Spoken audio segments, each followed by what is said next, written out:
Spotify wanted you to have this. But before you take it, I will give you a choice. This is freedom. I'm offering it to you. But you may choose only one. But if you choose pain and suffering, you will return to your friend Spotify, and you will be forsaking your honor. But if you choose freedom, I will also give you $100 million.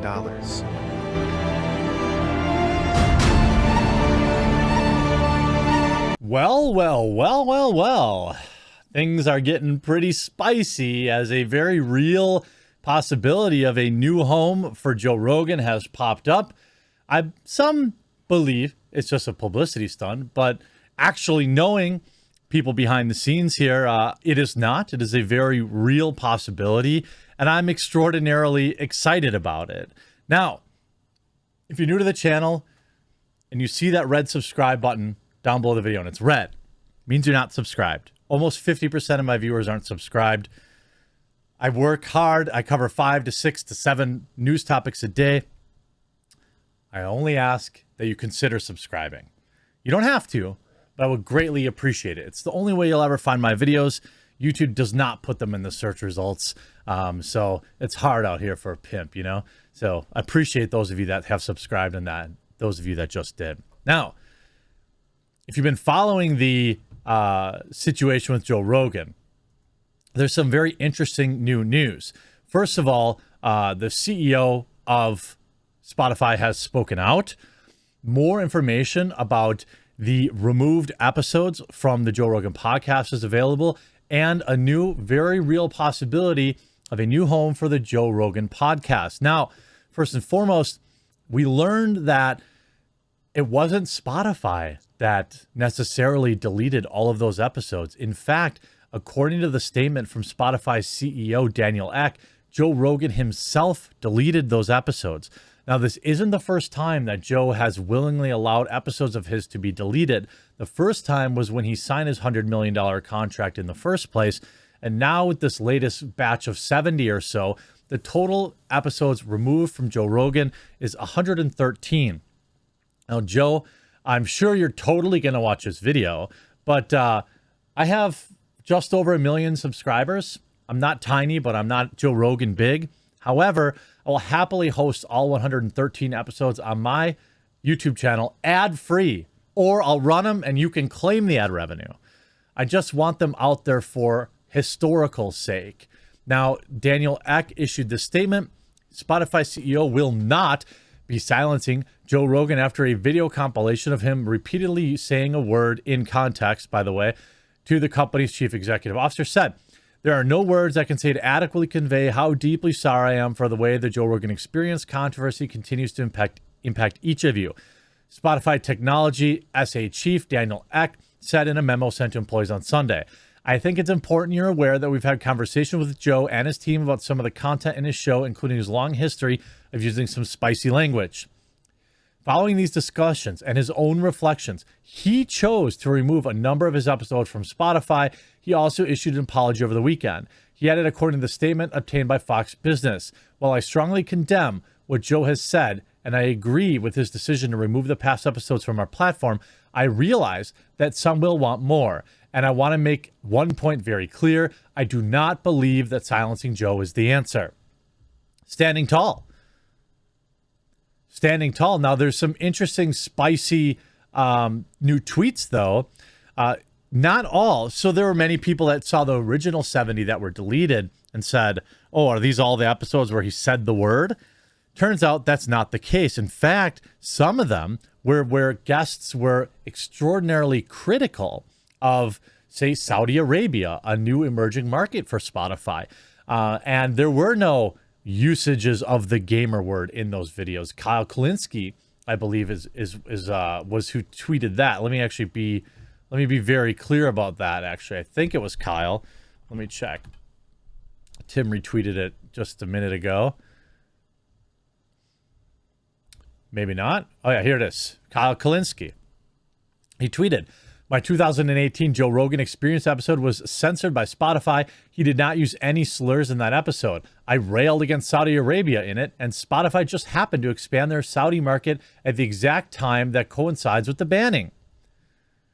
Here's the New York Post. "It expanded its paid podcast subscriptions to 33 more markets and enabled podcasts for users in Russia, Egypt, and Saudi Arabia." Now, what actually happened here? Well, maybe Spotify had a list, okay, of episodes that they wanted to remove.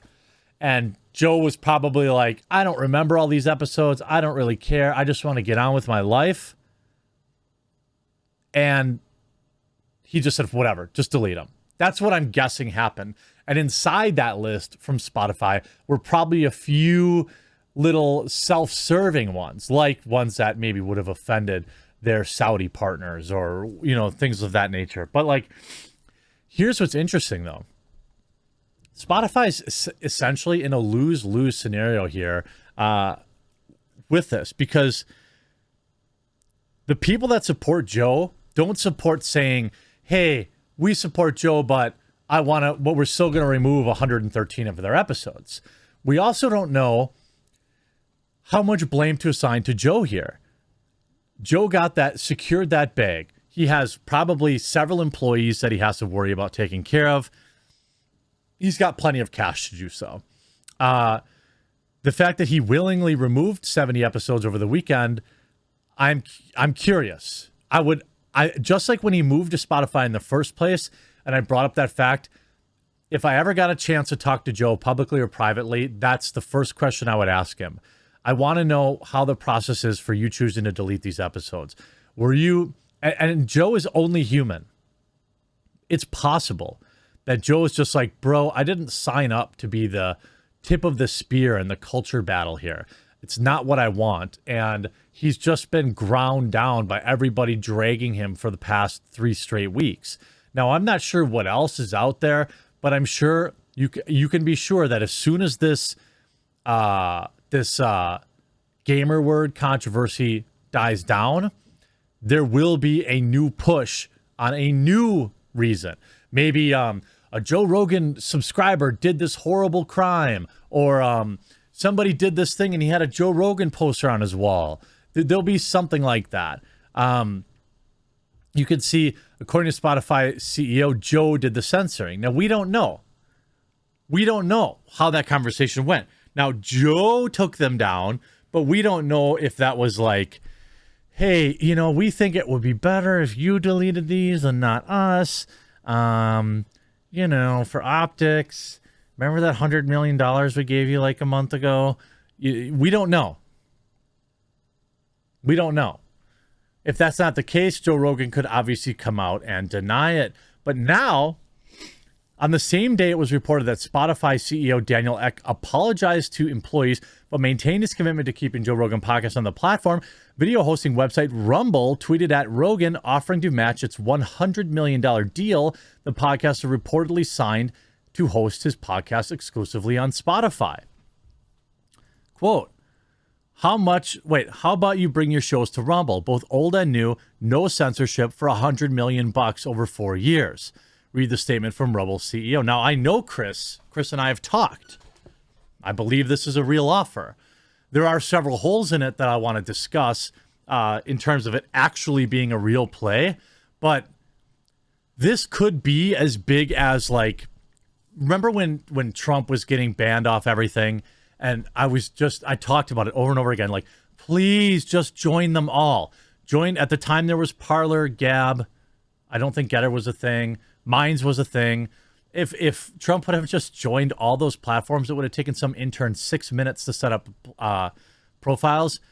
He would have taken a huge dent out of the power that Twitter and Facebook have. Now we know that Big Tech went after Parler when they could and was able to remove them. But that's why I'm saying he should have joined all of them. Minds, Parler, Gab, everything. Hired a little minion to post his ideas on all those other platforms. Would have been simple. And he would have taken a huge bite out of Big Tech, Silicon Valley. But Joe Rogan has a similar opportunity here. Now, I don't know why he would go to Rumble, because when he goes on Spotify, he already has, first of all, an audio platform where I don't know how many people, but I would guess many people listen to his podcast in audio format. So Rumble would have to develop that technology. It's not that hard, but they would have to, and they would have to, like, I don't know, host his audio. I guess he could just say my videos will be exclusively on Rumble, and I'll put the audio format in RSS feed. They could do that. Rumble could do that, or put it on like Podbean or something like that, and then just put it on all the places. But he offers, hey, Joe, we stand with you and your guests and your legion of fans for a desire for a real conversation. We'd like to offer you 100 million reasons to make the world a better place. How about you bring all your shows to Rumble, both old and new with no censorship, for 100 million bucks over 4 years? This is our chance to save the world, and yes, this is totally legit. Now, the details of Joe Rogan's finances, though, if we want to really actually get down into this, it would be a huge financial loss for Joe Rogan to go to Rumble, unless Rumble could figure out a way to offer him long-term monetization or a revenue share of premium memberships, which is what I assume he gets. So the premium memberships for Spotify are $10 a month. And from what I understand, at minimum, you get ad-free content. I don't know if you have to be a premium member to get all the Joe Rogan content or not, but certainly he's getting a chunk of that. I'd be willing to bet. So Rumble would have to institute some sort of premium membership thing and get a revenue share deal in place with Rogan to make it anywhere near what he's probably making on Spotify. What I'm saying is, like, Joe Rogan isn't working for free week to week on top of, the $100 million didn't buy him forever. He's getting some of residual money, obviously. And Rumble would have to figure out a way to do that because, when I use Rumble, they do have advertising. They're the closest to like monetization of all the alternatives. Although I still prefer BitChute. I still get far more viewers on BitChute than I do on Rumble. I support what Rumble's trying to do. And the media's already freaking out, calling it a Trump affiliated site. You could see a lot of their biggest creators here, Rubin Report, still getting 8,000 views. It's not nothing. It's not nothing. There are decent views on here. And like, if you look at my channel, no matter what, this is great PR. So I have 65,000 subscribers on here. Obviously, it looks like Joe Rogan information, like 9,000 views, but here's 500, here's 1,300, 300, 400. So it pales in comparison to the views I get on BitChute. However, if Joe Rogan were to come here, like, Rumble would immediately become a very real option for people, which is all I care about. Joe Rogan's got his bag. He doesn't care. But I just care about people having a chance. People who are not YouTubers having a chance. Maybe they could work something out.